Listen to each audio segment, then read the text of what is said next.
ಕಸ ವಿಲೇವಾರಿ ಮಾಡೋದಕ್ಕೆ ಎಷ್ಟು ಖರ್ಚಾಗ್ಬೋದು ಗೊತ್ತಾ? ಕಸ ವಿಲೇವಾರಿ ಮಾಡೋದಕ್ಕೆ ಈ ಫ್ರೀ ಗ್ಯಾರಂಟಿ ಯೋಜನೆ ಇದೆಯಲ್ಲ, 60,000 ಕೋಟಿ. ಕಸ ವಿಲೇವಾರಿಗೆ 45,000 ಕೋಟಿ ಬೇಕಂತೆ ಈ ಕಸ ವಿಲೇವಾರಿ ಮಾಡೋದಕ್ಕೆ. ಅದು ಕೂಡ ಇಲ್ಲಿ ಬೆಂಗಳೂರು ಮಾತ್ರ.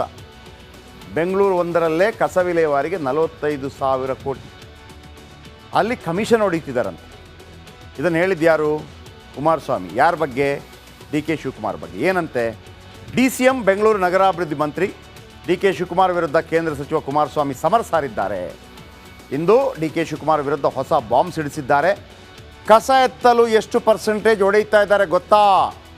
ಖಾಸಗಿ ಕಂಪನಿ ಮೂಲಕ 45,000 ಕೋಟಿ ಹೊಡಿತಿದ್ದಾರೆ ಅಂತ ಆರೋಪ ಮಾಡಿದರು. ಏನಂತೆ ಇದು ಆರೋಪ ಮಾಡೋದು? ಆ ಬೈಟ್ ಆಮೇಲೆ ಕೇಳಿಸ್ತೀನಿ. ಏನದು ಕಸದಿಂದ ದುಡ್ಡು ಮಾಡೋ ಪ್ಲ್ಯಾನ್? ನೋಡಿ, ಗ್ರೇಟರ್ ಬೆಂಗಳೂರು ಮಾಡಲು ಸಿದ್ಧತೆ ತಂತ್ರ. ಇದು ಕುಮಾರಸ್ವಾಮಿ ಆರೋಪ ಮಾಡ್ತಿರೋದು. ಕಸದಲ್ಲೂ ಲೂಟಿ ಹೊಡೆಯಲು DKC ಪ್ಲ್ಯಾನ್ ಮಾಡಿದ್ದಾರಂತೆ, ಕುಮಾರಸ್ವಾಮಿ ಹೇಳ್ತಿರೋದು. ನೆಕ್ಸ್ಟ್, ಬ್ಲ್ಯಾಕ್ ಲಿಸ್ಟ್ನಲ್ಲಿರುವ ಕಂಪನಿಗೆ DKC ಇಲ್ಲಿ ಬ್ಲ್ಯಾಕ್ ಲಿಸ್ಟ್ ಅಂದರೆ ಇವರಿಗೆ ಕೊಡಬಾರ್ದು ಅಂತ ಇರುತ್ತೆ. ಅವರೆಲ್ಲೋ ತಪ್ಪು ಮಾಡಿರ್ತಾರೆ, ಸಿಕ್ಕಾಕೊಂಡಿರ್ತಾರೆ, ಸರಿಯಾಗಿ ಬ್ಲ್ಯಾಕ್ ಲಿಸ್ಟ್. ಅವರಿಗೆ ಟೆಂಡರ್ ಕೊಡೋದಕ್ಕೆ DK ಶಿವಕುಮಾರ್ ಪ್ಲ್ಯಾನ್ ಮಾಡ್ತಾ ಇದ್ದಾರೆ. ಹೈದರಾಬಾದ್ ಕಂಪನಿಯಿಂದ ಒಂದು ರಿಪೋರ್ಟ್ ಬಂದಿದೆಯಂತೆ ಕುಮಾರಸ್ವಾಮಿಗೆ. ಅದು ಎಲ್ಲಿಂದ ರಿಪೋರ್ಟ್ ಬರುತ್ತೋ ಗೊತ್ತಿಲ್ಲ. 30 ವರ್ಷಗಳ ಕಾಲ ಒಂದೇ ಕಂಪನಿಗೆ ಟೆಂಡರ್ ನೀಡಲು ರೆಡಿ ಆಗ್ತಾ ಇದ್ದಾರೆ. 30 ವರ್ಷಕ್ಕೆ 45,000 ಕೋಟಿ ಮೊತ್ತದ ಟೆಂಡರ್. 45,000 ಕೋಟಿ ಒಂದು ವರ್ಷಕ್ಕಲ್ಲ, 30 ವರ್ಷಕ್ಕೆ.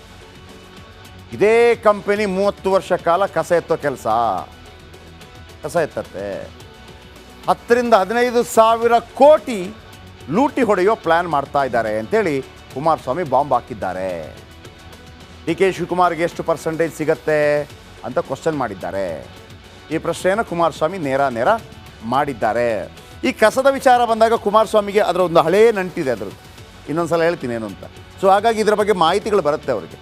ಒಮ್ಮೆ ಆ ಟೆಂಡರ್ ಬಗ್ಗೆ ಅವರು ಕೂಡ ಸ್ವಲ್ಪ ರಾಜಕೀಯಕ್ಕೆ ಬರೋದಕ್ಕಿಂತ ಮೊದಲು ಸ್ವಲ್ಪ ತಲೆ ಕೆಡಿಸ್ಕೊಂಡಿದ್ರು ಈ ಕಸ ಟೆಂಡರ್ ಬಗ್ಗೆ. ಅದಕ್ಕಾಗಿ ಅವರಿಗೆ ಪಕ್ಕ ಮಾಹಿತಿ ಇದೆ ಹೇಳಿದ್ದಾರೆ. ಏನು ಹೇಳಿದ್ದಾರೆ ಕುಮಾರಸ್ವಾಮಿ ಕೇಳಿಸ್ಕೊಳ್ಳಿ. 10ರಿಂದ 15,000 ಕೋಟಿ ಹೊಡಿಲಿಕ್ಕೆ ಹೊರಟವ್ರೆ ಇವರು. ಬೆಂಗಳೂರು ನಗರ ಬೃಹತ್ ಬೆಂಗಳೂರು ಮಾಡ್ತಾರೆ. ಇಂಥದ್ದು ಗ್ರೇಟರ್ ಬೆಂಗಳೂರು ಚರ್ಚೆ ಮಾಡೋದು ಇದೆ ಸಮಯ. ಅದಕ್ಕೆ ಇಂಥದಕ್ಕೆ ನೀವು ಬೆಂಬಲ ಕೊಡ್ತೀರಾ? ಆಗಿದ್ರೆ ಇವತ್ತು ಯಾವ ಮಟ್ಟಕ್ಕೆ ಹೊರಟಿದ್ದಾರೆ. ಈಗ ಅದೊಂದು ಪ್ರೈವೇಟ್ ಕಂಪ್ನಿ ಮುಖಾಂತರ ಏನೋ ಈಗ ರಿಪೋರ್ಟ್ ತಗೊಂಡು ಯಾವನೋ ಬ್ಲ್ಯಾಕ್ ಲಿಸ್ಟಲ್ಲಿರೋನು ಅವನಿಗೆ ಈಗ 30 ವರ್ಷಕ್ಕೆ ನಾವು ಬದುಕಿರಲ್ಲ, ನೀವು ಬದುಕಿರಲ್ಲ. 30 ವರ್ಷಕ್ಕೆ ಕೊಡ್ತಾರಂತೀಗ 45,000 ಕೋಟಿಗೆ ಮಾಡಕೊಟ್ಟವ್ರೀಗ. ಇದು ಅದೇ ಅಂಥದ್ದು ಬೆಂಗಳೂರು ದಕ್ಷಿಣ ರಾಮನಗರ. ನಾವೆಲ್ಲ ಬೆಂಗಳೂರಿನವರು. ಅವ್ರ್ಯಾರು ಹಾಸನದವರು. ನಾನು ಹಾಸನದಲ್ಲಿ ಹುಟ್ಟಿದ್ರು, ನಾನು ಮಣ್ಣು ಹೋಗೋದು ರಾಮನಗರದಲ್ಲೇ.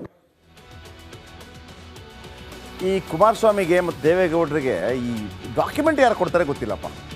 ಅಲ್ಲಿ ಸರ್ಕಾರದ ಯಾವುದಾದ್ರೂ ಆರ್ಡ್ರ್ ಪಾಸ್ ಆದ ತಕ್ಷಣ ಒಂದು ಪ್ರಿಂಟ್ಔಟ್ ಹೋಗಿರುತ್ತಾ ಅಂತ ದೇವೇಗೌಡರ ಮನೆಗೆ. ಭಾಳ ಅದ್ಭುತ ಮ್ಯಾನೇಜ್ ಮಾಡಿರ್ತಾರಪ್ಪ. ಇವತ್ತು ಮೂಡಾ ಬಗ್ಗೆ ಕೂಡ ಒಂದು ಡಾಕ್ಯುಮೆಂಟ್ ಬಿಡುಗಡೆ ಮಾಡಿದ್ದಾರೆ. ಮೊನ್ನೆ ಲೋಕಸಭಾ ಚುನಾವಣೆಯಲ್ಲಿ ಆಡಳಿತಾರೂಢ ಕಾಂಗ್ರೆಸ್ಗೆ ಸೋಲಿನ ಬಳಿಕ ಶೋಧ ಕಾರ್ಯ 2ನೇ ದಿನ ಕೂಡ ಮುಂದುವರೆದಿದೆ. ಆತ್ಮಾವಲೋಕನ ಮಾಡ್ತಾ ಇದ್ದಾರೆ. ವಿವಿಧ ಭಾಗಗಳ ಮುಖಂಡರು ಕೆಲ ಸಚಿವರ ಕಾರ್ಯವೈಖರಿ ಬಗ್ಗೆ ಅಸಮಾಧಾನ ಹೊರಹಾಕಿದ್ದಾರೆ. 20ಕ್ಕೂ ಹೆಚ್ಚು ಸಚಿವರನ್ನು ಬದಲಿಸಬೇಕು ಅಂತ ಹೇಳಿದ್ದಾರೆ. ಅಂದರೆ ಯಾಕೆ ಸೋತ್ವಿ ನಾವು? ಇಷ್ಟೆಲ್ಲ ಗ್ಯಾರಂಟಿ ಯೋಜನೆ ಕೊಡ್ತಾ ಇದ್ದೀವಲ್ವಾ, 9 ಮಾತ್ರ ಗೆದ್ವಲ್ವಾ, ಜಾಸ್ತಿ ಗೆಲ್ಲಬೇಕಿತ್ತಲ್ವ, 15 ಗೆಲ್ಲಬೇಕಿತ್ತಲ್ವ, ಡಬಲ್ ಡಿಜಿಟ್ ಹೋಗಬೇಕಿತ್ತಲ್ವ ಅಂತೇಳಿ 2ನೇ ದಿನಕ್ಕೆ ಕೂಡ ಸತ್ಯಶೋಧನ ಅಂದರೆ ಆತ್ಮಾವಲೋಕನ ಸಭೆ ಆಗ್ತಾ ಇದೆ.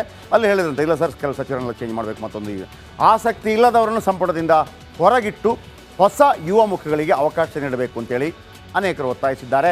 ಕೆಲ ಸಚಿವರು ಪ್ರಮುಖ ಖಾತೆ ಹೊಂದಿದ್ದಾರೆ, ಆದರೆ ಖಾತೆಯನ್ನು ಸರಿಯಾಗಿ ನಿಭಾಯಿಸ್ತಾ ಇಲ್ಲ. ಕೊನೆ ಪಕ್ಷ ಜಿಲ್ಲಾ ಉಸ್ತುವಾರಿ ಸಚಿವರಾಗಿ ಕೂಡ ಸರಿಯಾಗಿ ಕೆಲಸ ಮಾಡ್ತಾ ಇಲ್ಲ ಅಂತೇಳಿ ಕಾಂಗ್ರೆಸ್ ನಾಯಕರುಗಳೇ ಆತ್ಮಾವಲೋಕನ ಸಭೆಯಲ್ಲಿ ಕಿಡಿಕಾರಿದ್ದಾರಂತೆ. ಸೊ ಹಾಗಾಗಿ ಚೇಂಜ್ ಮಾಡಬೇಕು. ಭಾಳ ಮುಖ್ಯವಾಗಿ ಕಳೆದ ಚುನಾವಣೆಯಲ್ಲಿ ಬಿಡಿ ಸೋತಿದ್ದಾರೆ, ಒಂದು ತಮ್ಮ ಕ್ಷೇತ್ರದಲ್ಲಿ ಲೀಡ್ ಕೊಡೋಕ್ಕಾಗಿಲ್ವಲ್ಲ, ಅವರನ್ನೆಲ್ಲ ಚೇಂಜ್ ಮಾಡಿ ಅಂತ ಒಂದು ಕೂಗು ಕೇಳಿ ಬಂದಿದೆಯಂತೆ. ಯಾರೆಲ್ಲ ತಮ್ಮ ಕ್ಷೇತ್ರಗಳಲ್ಲಿ ಲೀಡ್ ಕೊಟ್ಟಿಲ್ಲ ಅವರ ಒಂದು ಲಿಸ್ಟ್ ಕೊಡ್ತೀನಿ, ನಿಮ್ಗೆ ಗೊತ್ತಾಗುತ್ತೆ ಯಾರ ಬಗ್ಗೆ. ನೋಡಿ, ಬೆಂಗಳೂರು ಕೇಂದ್ರ ದಿನೇಶ್ ಗುಂಡೂರಾವ್ ಆರೋಗ್ಯ ಮಂತ್ರಿ, ಗಾಂಧಿನಗರ ಶಾಸಕ. ಅವರ ಕ್ಷೇತ್ರದಲ್ಲಿ 23,000 ಜಾಸ್ತಿ ಬರುತ್ತೆ BJPಗೆ.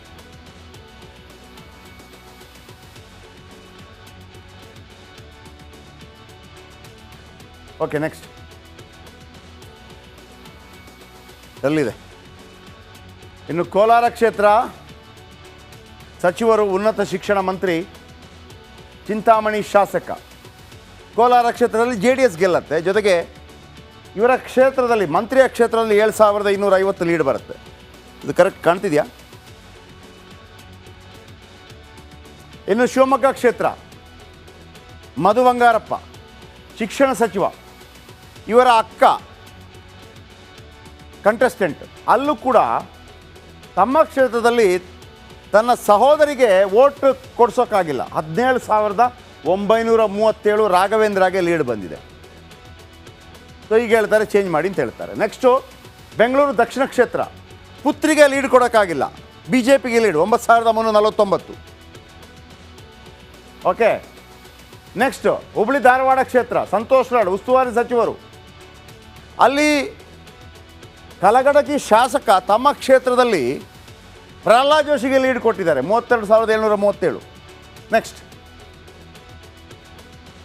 ತುಮಕೂರು ಕ್ಷೇತ್ರ, ಡಾಕ್ಟರ್ G ಪರಮೇಶ್ವರ್. ತುಮಕೂರು ಇವ್ರು ಹೇಳ್ತಾರೆ ಏನು ಗ್ರೇಟರ್ ಬೆಂಗಳೂರು ಮಾಡಬೇಕು, ಮತ್ತೊಂದು ಮಾಡಬೇಕು.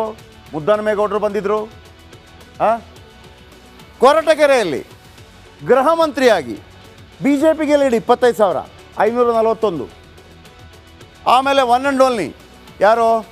ನಾನು KPCC ಅಧ್ಯಕ್ಷ ಮಾಡಿ, DCM ಮಾಡಿ, ನಾನು ಮುಖ್ಯಮಂತ್ರಿ ಆಗಲ್ವಾ? ಅರೇ ಮುಖ್ಯಮಂತ್ರಿ ಆಮೇಲೆ ಆಗಿ ಅಲ್ಲಿ 12,802 BJPಗೆ ಸೋಮಣ್ಣಗೆ ಲೀಡ್ ಕೊಟ್ಟಿದ್ದೀರಿ. ಆ ಥರ ಕಾಂಗ್ರೆಸ್ ಕಾರ್ಯಕರ್ತರು, ಕಾಂಗ್ರೆಸ್ ನಾಯಕರು ಟೀಕೆ ಮಾಡ್ತಾ ಇದ್ದಾರೆ. ನೆಕ್ಸ್ಟ್ ಯಾರು? ಮಂಡ್ಯ ಕ್ಷೇತ್ರ, ಚಲುವರಾಯಸ್ವಾಮಿ. ಮಂಡ್ಯ ಕ್ಷೇತ್ರ ಅಲ್ಲಿ ಸ್ಟಾರ್ ಚಂದ್ರನ ಕೈ ಹಿಡಿದು ಕರ್ಕೊಂಬಂದಿದ್ದೀವ್ರೆ. ಅಲ್ಲಿ ಲೀಡ್ ಇವರ ಕ್ಷೇತ್ರದಲ್ಲಿ ಕುಮಾರಸ್ವಾಮಿಗೆ 46,511 ಲೀಡ್ ಕೊಟ್ಟಿದ್ದಾರೆ. ಇನ್ನು Uttara Kannada one and only Mankal ವೈದ್ಯ. ಅಲ್ಲಿ ಅಂಜಲಿ ನಿಂಬಾಳ್ಕರ್ ಅವರು ಇವರ ಕ್ಯಾಂಡಿಡೇಟು. ಇವರು ಕಾಗೇರಿ ಅವರಿಗೆ 32,343 ಲೀಡ್ ಕೊಡಿಸಿದ್ದಾರೆ. ನೆಕ್ಸ್ಟ್ ಬೆಳಗಾವಿ ಕ್ಷೇತ್ರ, ತಮ್ಮ ಪುತ್ರ ಮೃಣಾಲ್ ಹೆಬ್ಬಾಳ್ಕರ್ಗೆ ತನ್ನ ಕ್ಷೇತ್ರದಲ್ಲಿ ಲೀಡ್ ಕೊಡೋಕ್ಕಾಗಿಲ್ಲ. ಅಲ್ಲಿ 50,529 ಜಗದೀಶ್ ಶೆಟ್ಟರ್ಗೆ ಲೀಡು. ನೆಕ್ಸ್ಟ್ ವಿಜಯಪುರ, ಶಿವಾನಂದ ಪಾಟೀಲ್ ತಮ್ಮ ಪುತ್ರಿಗೆ ಲೀಡ್ ಕೊಡೋಕ್ಕಾಗಿಲ್ಲ. 17,553 BJPಗೆ ಲೀಡು ಬಸವನ ಬಾಗೇವಾಡಿ ಕ್ಷೇತ್ರದಲ್ಲಿ. ವಿಜಯಪುರ ಉಸ್ತುವಾರಿ, ಬೃಹತ್ ಕೈಗಾರಿಕಾ ಸಚಿವರು, ಬಬಲೇಶ್ವರ ಶಾಸಕರು, BJPಗೆ ಕಡಿಮೆ ಆದರೂ BJPಗೆ ಲೀಡ್ 3,351. ನೆಕ್ಸ್ಟು ಬೆಂಗಳೂರು ಉತ್ತರ, ಕೃಷ್ಣ ಬೈರೇಗೌಡರು ಕಂದಾಯ ಮಂತ್ರಿ, ಬ್ಯಾಟರಾಯನಪುರ, BJP ಲೀಡ್ 35,051. ಈ ಬೆಂಗಳೂರಿನ ಮಂತ್ರಿಗಳಿಗೆ ಸ್ವಲ್ಪ ರಿಯಾಯಿತಿ ಇದೆ. ಯಾಕೆಂದರೆ ಬೆಂಗಳೂರು ಸಿಟಿ ಇರುತ್ತಲ್ಲ, ಅಲ್ಲಿ BJP ಪ್ರಭಾವ ಸ್ವಲ್ಪ ಜಾಸ್ತಿನೇ ಇದೆ. ಯಾಕೆಂದರೆ ಅಲ್ಲಿ ಗೆದ್ದೇ ಇಲ್ಲ ಕಾಂಗ್ರೆಸ್ ಅನೇಕ ವರ್ಷಗಳಿಂದ. ಚಿತ್ರದುರ್ಗ